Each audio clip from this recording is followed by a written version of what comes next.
Hello students, good morning. Welcome back dear children. Today we start the class 8 unit 1 supplementary reader. The topic is the women on the platform 8, written by Ruskin Bond. This is a small story revolves around a boy named Arun. He encountered with a stranger, a mysterious woman. She shows a love and affection to the boy and at last make him to feel as his mother. Students, come, let's go into the lesson. Have you all ever been to a railway station? If you all have been there, what would you see? What comes to your mind when you look at the crowd? Have you ever met a stranger? If you have met a stranger, how will you react? What's the meaning of stranger? Stranger means unknown person. Here, do you get scared? What's your reaction at that time? Here, the boy named Arun meets a stranger and the conversation between them. Now we are going to see about the author. Ruskin Bond is a short story writer, novelist and poet, the favorite writer of Indian children. His first novel, Room on the Roof, was published when he was still in his teens. Teens means teenage. This novel won him the Johns Race Memorial Award in 1957. He also writes about children and the simple hill folk of Uttarakhand. Simplicity and fluency of language and an insight into human nature are hallmarks of his style. His major writings include An Island of Trees, A Bond with the Mountains, and The India I Love. He had also been honored with the Sahitya Akademi Award for his contribution to Indian literature. Now students, let's get into the lesson. First, we are going to see about the characters.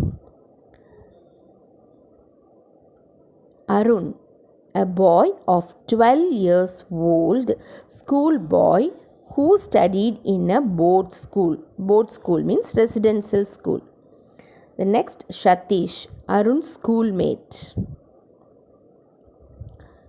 Satish's mother, a large, imposing woman with spectacles who irritated Arun by her unwanted and strained behaviors and advice. The last one is the strange woman, a simple woman with a deep, soft voice who comforted Arun and treated him as a son.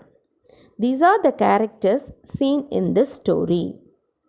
In this supplementary, we are having two sections, section 1 and section 2. In today's class, we are going to see about session 1. It was my second year at boarding school and I was sitting on platform number 8 at Amla station waiting for the northern bound train. He is waiting for the train. I think I was about 12 at the time. My parent considered me old enough to travel alone and I had arrived by bus at Amla early in the evening. Now there was a wait till midnight before my train arrived. Now the boy need to wait for the train till midnight the train has to arrive. Most of the time, I had been pacing up and down the platform, moving here and there in the platform, browsing at the bookstall, or feeding broken biscuits to stray dog. That means street dog.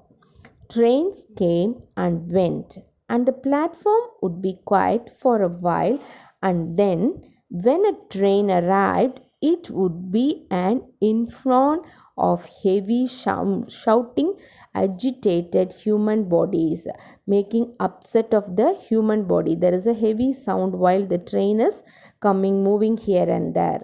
As the carriage doors open, a tide of people would sweep down upon the nervous little ticket collector at the gate, and every time this happened, I would be caught in the rush and swept out the station.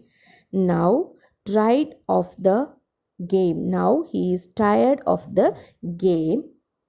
Now, tired of the game of ambling about the platform, moving here and there about the platform. I sat down on my suitcase and gazed dismally across the railway track. Now he become tired and he is sitting on his suitcase and waiting for the train in the railway track.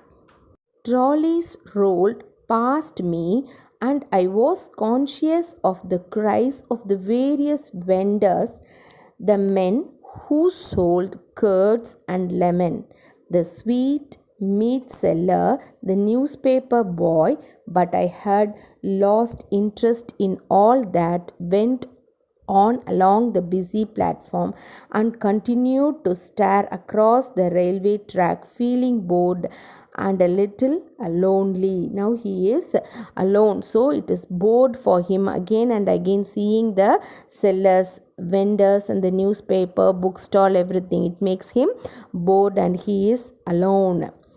Are you all alone, my son? Asked a soft voice close behind him.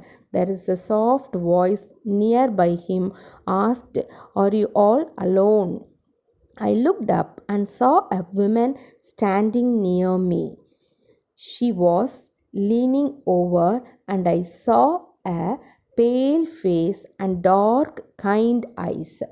Somewhat her face is pale, but her eyes is kind. She wore no jewels. There is no jewels upon her, and was dressed very simply in a white sari. Yes, I am going to school. Who is saying this? The boy. I said, and stood up respectfully. She seemed poor, but there was a dignity about her that commanded request. There is a dignity upon her even though she was poor. It made him to give her respect. I have been watching you for some time, she said. Didn't your parent come to see you off? Your parents are not coming to send off? I don't live here, I said. I had to change trains anyway. I can travel alone. I am not living in this place. I have to change the train again and again, so they are not coming to send off. I am sure you can, she said.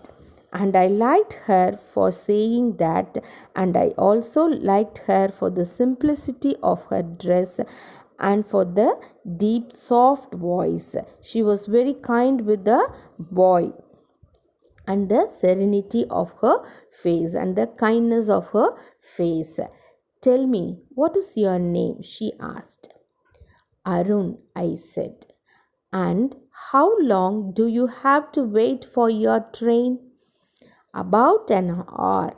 I think it comes at 12 o'clock. Then come with me and have something to eat. I was going to refuse out of shyness and suspicion. Suspicion means feeling. But she took me by the hand, and then I felt it would be silly to pull my hand away. The lady is taking his hand. He is thinking that it is silly to pull his hand from her. She told a coolie to look after my suitcase, and then she led me away down the platform. Her hand was gentle and she held mine neither too firmly nor too lightly. It's not handling me too tight or too light. I look up at her again. He is looking her face again. She was not young and she was not old. She must have been over 30 but had been 50. Her physique is like 30 years old, but her behavior is like 50 years old. I think she would have looked much the same. She took me into the station dining room, ordered tea and samosa and jalebis. At once, I began to thaw and take a new interest in this kind woman. At that time, I melted, and then I take a good interest against the women. The stranger encountered had little effect on my appetite. Appetite means desire to eat. He is having the desire to eat. I was a hungry schoolboy and I ate as much as I could in as polite a manner as possible. I ate how much I can eat. She took obvious pleasure. Seeing me, she was happy in watching me eat, and I think it was the food that strengthened the bond between us and cemented our friendship under the influence of tea and sweets. This tea and sweets and showing the love and affection made this friendship strength. I began to talk quite freely and told her about my school, my friends, my likes and dislikes. He started conversing to that women very freely. She questioned me quietly for time to time, but preferred listening. She drew me out very well. She come to know about me very well, and I had soon forgotten that we were unknown. At that time, he forgotten that it is a stranger, unknown person. But she did not ask me about my family or where I lived, and I did not ask her where she lived. She is not asking me where you are living, and I too also not asking her where she is living. I accepted her for what she had been to me, a quiet, kind, and gentle woman who gave sweets to a lonely boy on a railway platform. After about half an hour, we left the dining room and began walking back along the platform. An engine was shunting up and down beside platform number 8, and as it approached, a boy leapt off the platform and ran across the rails, taking a shortcut to the next platform. The train is moving up and down, the shunting sound of the wheels going up and down in the platform. He was at a safe distance from the engine, and there was no danger unless he had fallen.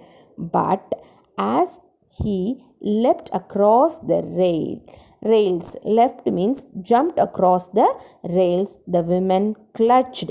Clutched means hold something tightly. Clutched my arm.